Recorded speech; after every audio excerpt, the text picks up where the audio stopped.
All right. Hello all. So today we have our own Beheshteh Rakhshan, who is going to be presenting a talk on tensor networks and randomized algorithms. So essentially, a quick abstract of the talk goes as follows. Tensor decomposition methods have recently found numerous applications in machine learning. Their ability to perform operations efficiently on high-dimensional data makes them ubiquitous in data science and machine learning. Due to the curse of dimensionality of tensors, designing efficient algorithms for very high-dimensional data is challenging. On the other hand, finding a decomposition of high-dimensional data is crucial. Many tensor decompositions correspond to either difficult non-convex optimization problems or the running time is exponential in the order of the tensor. To address these issues, several recent works have developed randomized-based algorithms. These issues have led to the search of alternatives based on randomization and sampling techniques.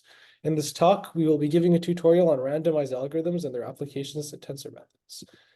So Beheshteh is a PhD student with Guillaume Rabusso and also co-organizer of this reading group. So Beheshteh, the floor is yours. Thanks, Mikhail. Thanks so much for your nice introduction. And hello, everyone. I'm so happy that I have an opportunity to give a talk to our own Tensor Network reading group. So I'm going to share my screen.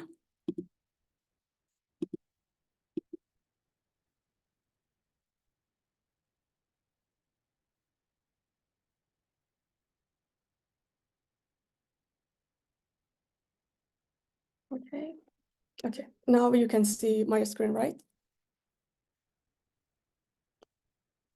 Okay, so as Mikhail introduced, today's talk is about two active areas of research, two independent active areas. One is randomized numerical linear algebra or randomized methods. Another one is tensor network methods.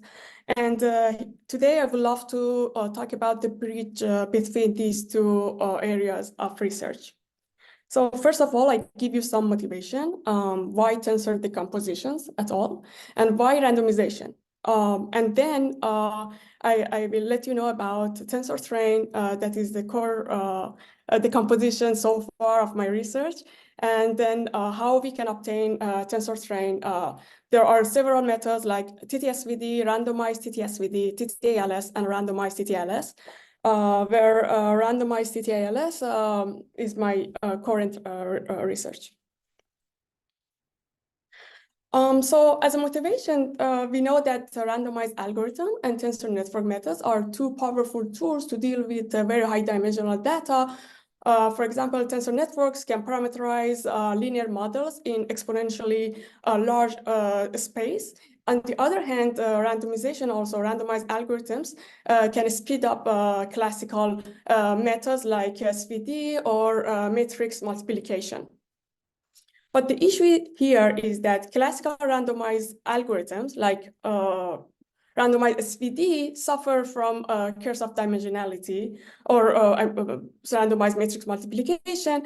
So here tensors come in. And now I would love to give you some notation and backgrounds about tensors and decompositions.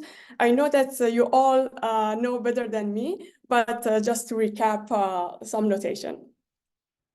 In terms of tensor network notation, we show the scalars as just one circle. And one-dimensional one-dimensional tensor or vectors, we show it as a circle and a bond attached to it, or a leg attached to it. And then for two-dimensional tensor or matrices, we have a circle and two bond dimension, two legs attached to it. And like this, we can continue in this fashion and add more legs and get high dimensional tensors for 3, 4, or as you can see in this diagram, that we have D1 times D2 up to Dn dimension. And if all of them are equal, we have D to Dn number of parameters, D to Dn dimension. I would love to give you other one of the main main operation in terms of tensor network, which is one is contraction as a very basic operation is matrix multiplication. Then if I want A, B, the ith row and jth column element of this guy, then I should have aik and bkj, and then the contraction is over j. And in terms of tensor network, so I have my A here, and my B here, and this is ik, and this is kj. When I have summation, it means that I can have contraction. So that whenever the two legs are equal together, so we can have contraction like this, and this notation is matrix multiplication. On the other hand, Do you mean sum over k? You mean sum over k? Some over Sorry, yes. you have. Yes. Thank you. Thank you so much. Yeah, thank you. And on the other hand, if I have two matrices, for example, like this, and this is A m by n, and B P times Q, then I can have the Kronecker product. So this notation is used for Kronecker product, and then a Kronecker product B, which is MP times NQ matrix, which is a high dimensional. So we can have a tensor. The name of this multiplication can be understood as a tensor product. Okay, now. So what are the tensor decompositions? Tensors are huge, as we said. And decomposed to a smaller object is very efficient, and we compress the representation of tensors. So there are different ways to do this. I will let you know three different ways. But before that, for example, in a tensor, in a matrix area, in the matrix space, I mean, so SVD, we know that we decompose each matrix into three other matrices, U, sigma, and V. And then because we have matrix multiplication, so we have contraction between U and sigma and V transpose. And in terms of tensor notation, we have SVD. Now, as a first decomposition, so we have a CP, canonical decomposition, sorry. And our crude object, our crude tensor has d to the n number of parameters. And now we want to make it smaller in terms of number of parameters. So we decompose it to matrices. So each matrix has d times r parameters. So overall, we have ndr number of parameters instead of exponential. In terms of n parameter, we have linear in terms of n parameters. But the problem is that finding rank R decomposition is an NP hard problem. So these are interpreted as R, which we call them rank. But finding this R is not easy and is not doable. So Tucker decomposition, the next decomposition is that we decompose our crude tensor to the very smaller tensor and a bunch of matrices. So in this case, instead of d to the n, we have nr to the n, number of parameters, plus nrd, which is number of parameters of the matrices. And still the issue is that we have exponential dependency to n in the number of parameters. It's true that R is way less than D, but as long as n is big, for example, if n is 300, then it's not good enough to work with. And finally, I would love to talk about tensor train decomposition. That is, for the first time, I think it was in the quantum chemistry that they call it MPS, or matrix product state. And newly, we worked with tensor. I mean that in the computer science area. So we are interested to work with this MPS or tensor train. And what is tensor train? So we decompose our root tensor into the train of a smaller tensor, like a third order tensor. So in the middle, if you can see, we have a third order tensor, and in the first and last one, we have second order or matrices. And then the number of parameters is NDR square.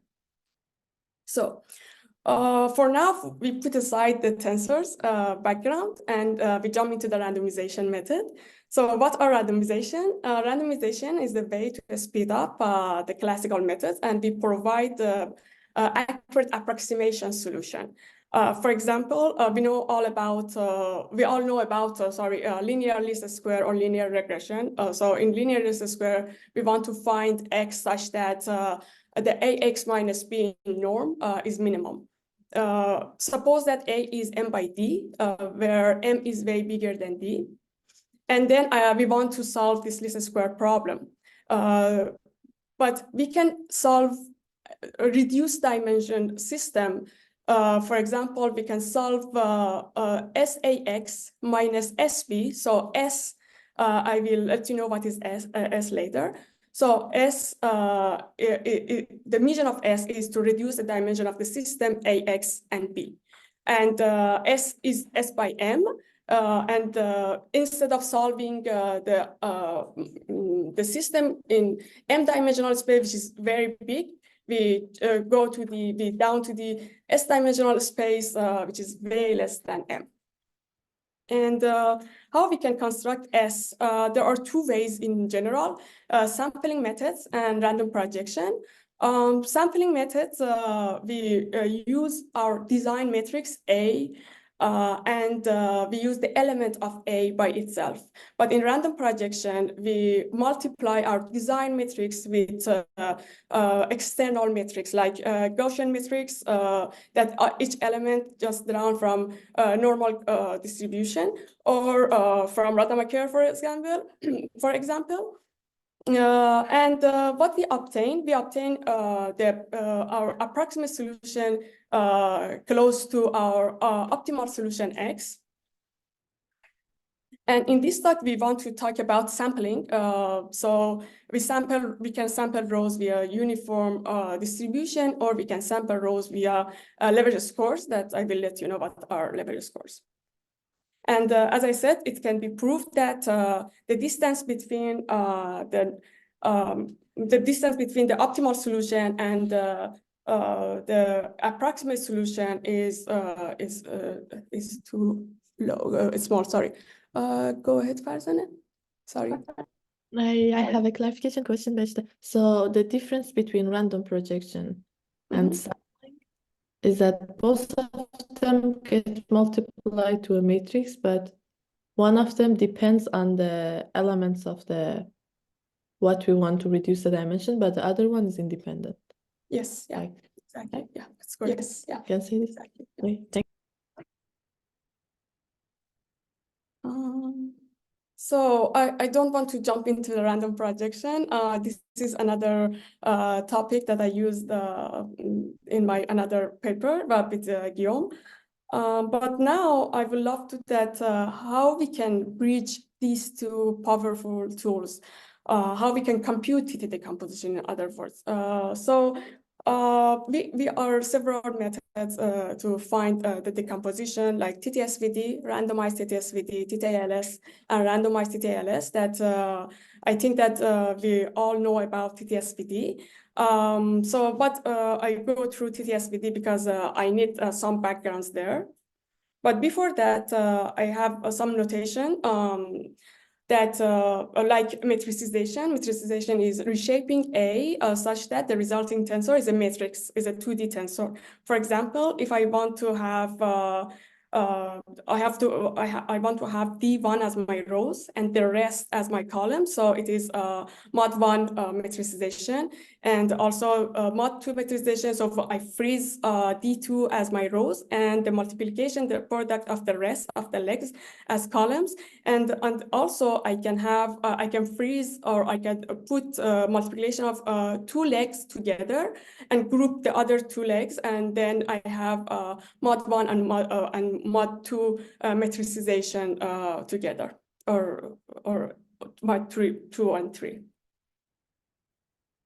And now the topic is left and right orthogonalization, or left and right orthogonal matrices. So we call Q, where Q is m by n, the left orthogonal when Q transpose Q gives us identity, n-dimensional identity, and right orthogonal when Q transpose gives us m-dimensional identity. And in terms of tensor network, so left orthogonal is this guy. So Q transpose, it means that we have right orthogonal times Q, which is left orthogonal, and gives us identity. This is identity in terms of tensor network notation. And then we have right orthogonal, and then Q transpose, which gives us again identity, but this is the m-dimensional identity. Also, there is another notation for orthogonal tensor you may see in the papers or other talks that for the left we use this, and for the right we use this notation. But I prefer these circles to be consistent with the rest of the notation that I introduced before. And also we can have, we can metricize our tensor, our third order tensor to D1, D2 times D3, and then orthogonalize it. And we can have the orthogonal tensor or matrix like this. And the left orthogonal form of TT, which is very, very important in today's talk, can be done like this. It means that we are orthogonalize our tensors or third order tensors such a way that we are start from very left side, or we can start from very right side on very last core to the beginning. Which means that we have our TT format in right orthogonal form. And why we need orthogonalization? So as an example, for Frobenius norm, I think that it's a good example. For example, if we need to compute the Frobenius norm of tensor tau, if it is in diagonal format, then we all know that the norm of tensor tau, the Frobenius norm, is trace of tau transpose tau, and this is if I call it tau, and then this is tau transpose, for example. And then why I have the contraction, because it is an inner product. The tensor is we know that the trace is an inner product, so it is inner product between tau transpose tau, and inner product we have the contraction. We know that we have summation in all dimensions. So I think that, sorry, I think that my just get. So back to the Frobenius norm and orthogonal form of TT. So if the tau is in orthogonal form, then when we contract each core with its transpose, then what we get is that we get identity. So here, we have identity. We can get rid of it. Here we have identity, we can get rid of it. Here we have identity, we can get rid of it. And the last two, it's a trace of or norm of our very last core. So instead of finding all contraction, we just need to find this contraction of this door, just norm of very last core, which is a norm of metric, which is very straightforward. Now, what is TTSVD? So TTSVD is the first method to find the tensor train decomposition. So objective here, we find the tensor train decomposition of the crude tensor A. First, we reshape it such a way that, for example, a mod 1 metricization, that we have D1 rows and the rest as columns. And then we use SVD on this metricized tensor. So SVD means that I have U1, sigma 1, V1 transpose, and then I have D1, and this can be a truncated rank, which we show it by R1. And then the goal here is that to freeze U. So we know that in SPD, U is orthogonal. So we freeze U and we keep U and as D1 times R1 as a first core of RTT. Then I merge these two, sigma 1 and V1 transpose. And then I use SVD on this object. Reshape it first. So in one part, I have R1 D2 and then D3 D4. So SVD of this is U2 times sigma 2 times V2 transpose, and R2 is the truncation rank here. So after reshape, so U2 here, it is R1 times D1, D2, sorry, it should be D2, sorry. R1 times D2 times R2. So I will reshape it to the third order tensor, like R1 times D1 times R2, and I keep this orthogonal tensor. And I follow in this fashion until I get to the last core.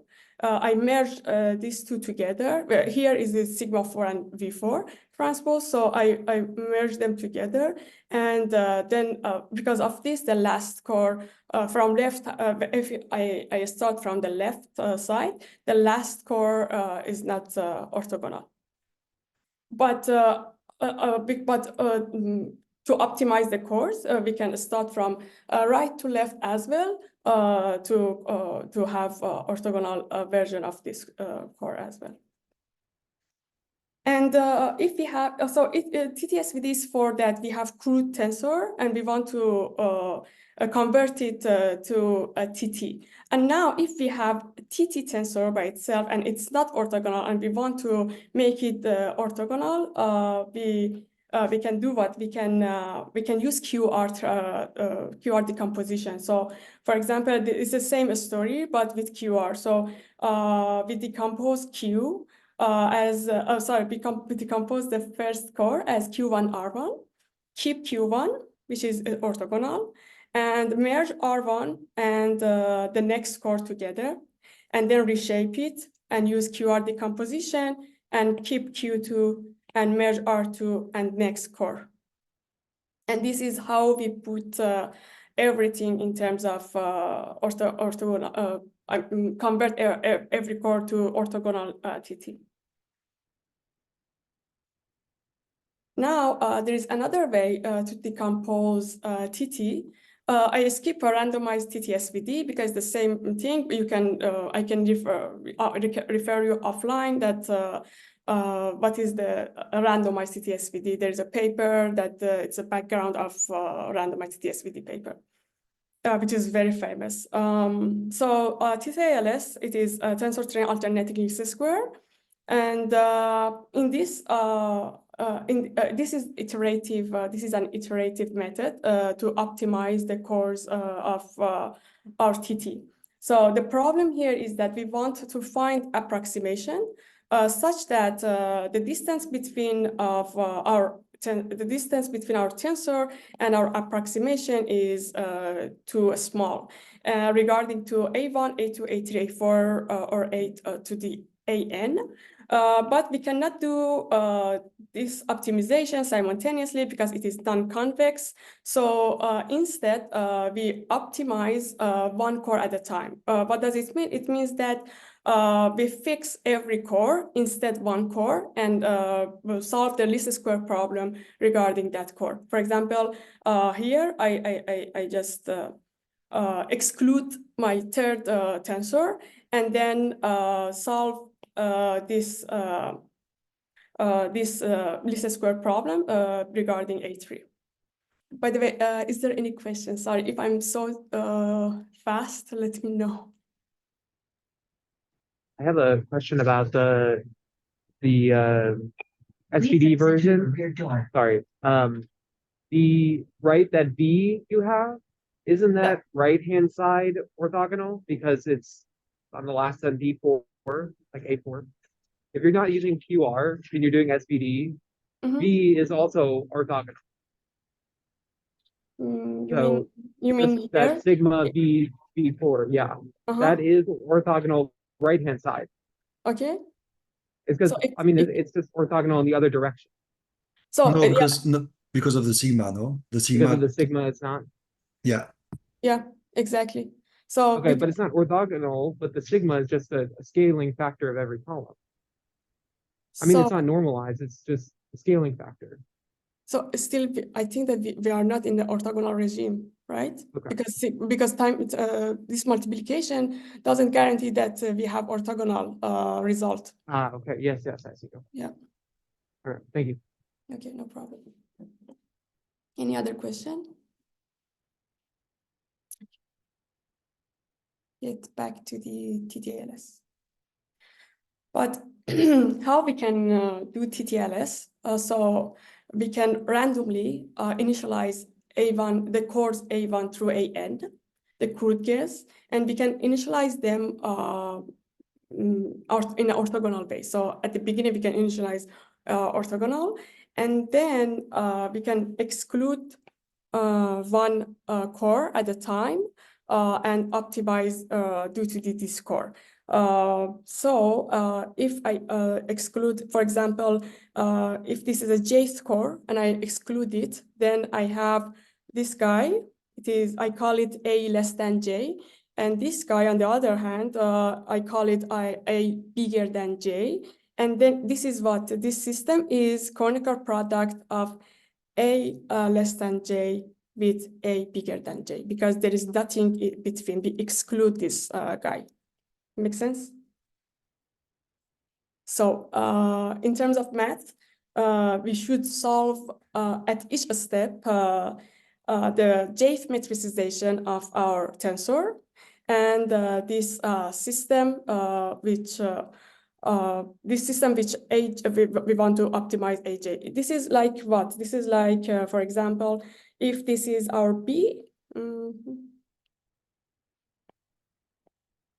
minus this is our design matrix. For example, I call it M, and this is our X that we are looking for. So this is the same story that we want to, this is a same story that I talked before. We want to minimize B minus MX. But solving this least square cost us D to the N minus 1. Why? Because this guy, the design matrix, has this dimension. And if I suppose that all of them equal to D, then I have D to the N minus 1. So the cost of solve each least square, so it is D to the N minus 1. And how we can reduce the D to the N minus 1? Is there any way? So far, there is no randomized iterative method to do that. To the best of our knowledge, this is the first approach that we use randomization in iterative methods to find TT. This is an ongoing research that I'm working on with Guillaume and two other collaborators, Vivek and Osman, that they give a talk in our Tensor Network reading group previously. You can go to the YouTube, and there are very nice talks there. So there is a question, sorry. Yeah, sure, Mikhail, okay. So, as I said before, in a randomized regime, we want to solve the reduced version of the least square. Instead of AX minus B, minimizing AX minus B in the norm, we want to solve SAX minus SB. So if we convert this notation to our main problem, so we want to solve S A transpose J and S, because this is our design matrix. Here, this is our A or M, and this is our B. And then the objective, the target is A to the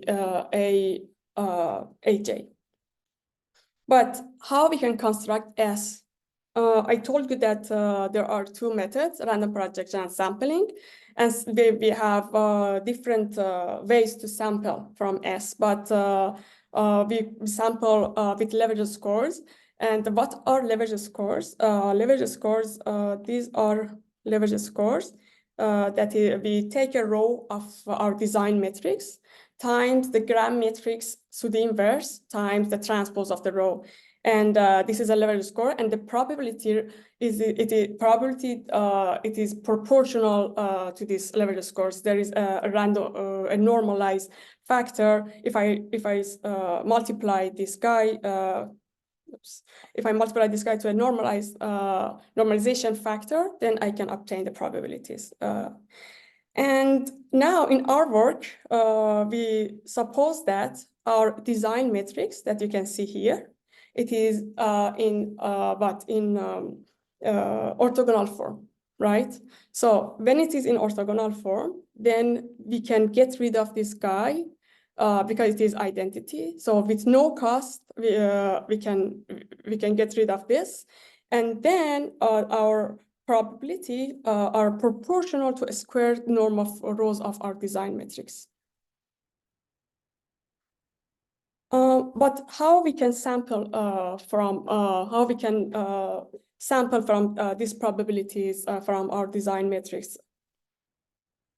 So as I said before, our design metric is the Kronecker product, but because each part of this Kronecker product is orthogonal, so they are like together. I just mentioned the left-hand side, A less than J, and the right-hand side is the same thing. So we define a distribution vector, Q, and we define it in a way that this is a normalization factor, in a way that we have a square, element-wise square of each row of our design matrix. And we have R, for the left-hand side, we have R to the, R sub J minus 1 rows.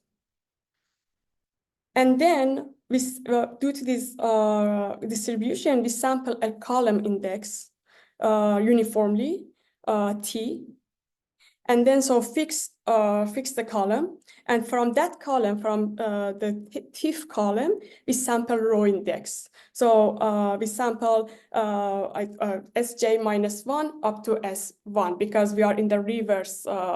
We use the reverse order to exploit the orthogonal property of our TT. Why? Because we need this guy, we need to get this guy identity. So what does it mean? Maybe I can just clarify in terms of tensor network as well. So I want a row of A and times its transpose. So for example, if this is my left-hand side, A less than J, and this is Rj minus 1. And then the transpose of this guy is what is this, this, and this. And then I want this guy.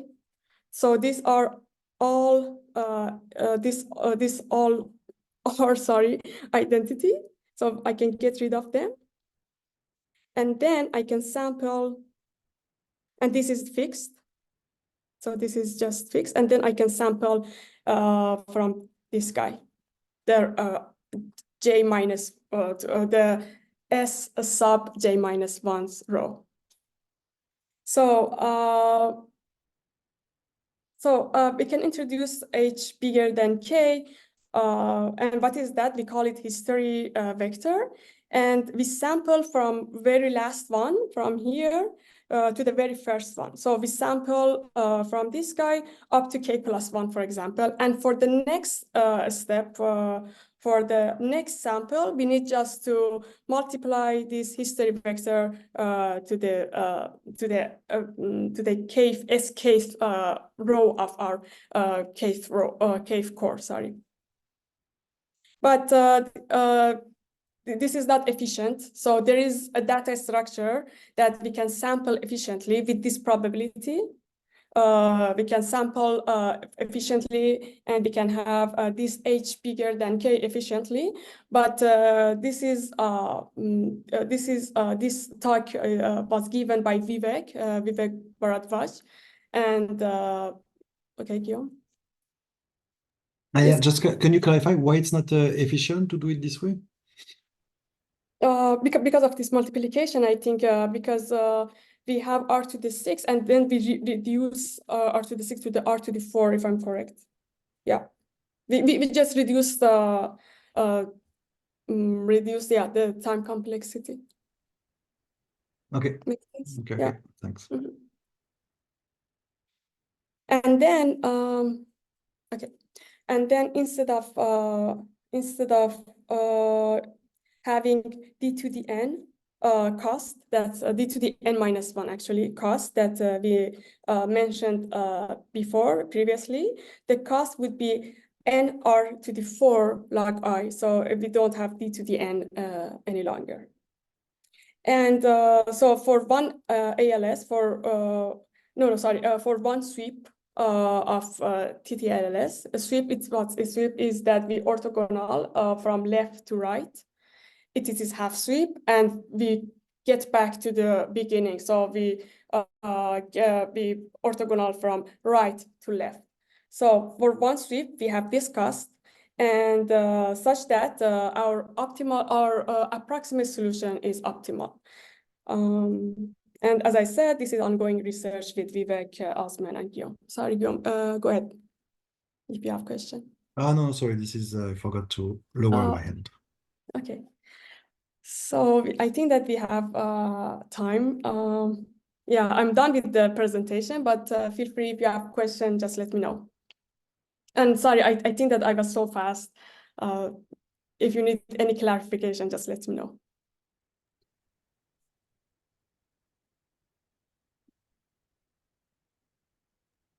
Thank you, Beheshteh. No problem. That's my Yeah. pleasure. I like to see the other two works, like because we had some talks about sampling. Now we have the tensor network view of them. It's Two other works, I what do you mean? mean Vivek and there was Osman? Osman's talks. Yes, this is the remaining of their talk. So at the beginning, it was by Osman and then Vivek, the data structure, and now this is the complementary part of those two talks. Actually, yeah. And has a more tensor network view. So thanks for the talk. Okay, yeah, thank you. And thanks, Carl, for joining, because I know that Carl is from Miles group, if I'm correct, right?